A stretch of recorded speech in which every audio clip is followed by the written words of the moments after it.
자료에 대한 분석을 하는 문제인데요. 전형적인 정부 형태를 지닌 A국이라는 나라가 있는데 소선거구제를 통해 의회의원, 국회의원을 선출한대요. 단 A국의 모든 선거에서 후보자는 정당을 통해서만 공천되고 정당을 통해서만 나올 수 있다는 뜻이죠. 선거 제도가 변경돼도 정당과 투표율은 변함이 없대요. 그래서 선거 결과를 보면 갑을 병이라는 정당이 각각 있고 득표율과 의석률이 이렇게 나와 있어요. 1번부터 살펴보면은 갑을과 달리 병당은 과대대표됐다. 그러면은 갑을 병이 과대대표됐는지를 다 살펴봐야 되는 거죠. 2006년을 먼저 보면은 갑당은 득표율에 비해서 의석률이 많아요. 과대대표됐네요. 을당도 득표율에 비해 의석이 많죠. 이것도 과대대표됐어요. 그런데 병당은 득표율에 비해 의석이 더 적어요. 그럼 이 경우에는 과대라는 게 아니라 과소대표됐다라는 표현을 쓰죠. 이 많고 적은 거의 기준은 바로 득표율에 비해서 의석이 더 많냐 적냐로 보시면 돼요.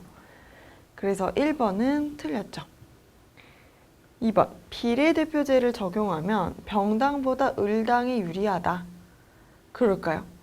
비례대표제는 지금은 이건 지역구에서 뽑는 다수대표제 형식으로 뽑았을 때 이런 결과가 나왔는데 비례로 뽑으면 이 득표율만큼 의석을 더 많이 가져갈 확률이 병당이 더 높아지겠죠. 근데 을당과 갑당의 경우에는 지금 과대대표된 상태란 말이에요.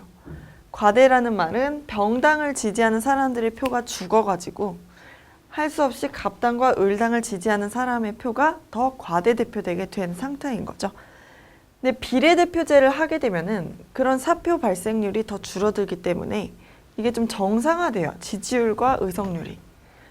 그러면 유리해지는 거는 과소대표되었던 병당이 유리해지겠죠. 그 다음 3번. 내각제 국가라면 2006년에는 연립정부가 구성된다.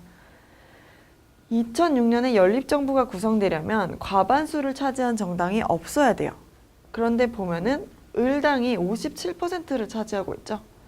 57%는 과반수라고 할 수 있죠. 반을 넘은 거잖아요. 그래서 연립정부가 구성될 필요가 없는 거죠. 을당의 단독 정부가 구성된다라고 해야 돼요. 그 다음 4번. 만약 여기가 대통령제라면 2010년에는 여소야대다. 대통령이 어디서 나왔는지는 정보는 안 줬어요. 근데 어느 당이라 하더라도 지금 과반을 못했죠. 그러면 과반을 한 정당이 없을 때는 여소야대가 되는 게 맞아요. 어느 한 정당보다는 나머지 당을 합친 게 더 커질 수밖에 없는 상태인 거죠.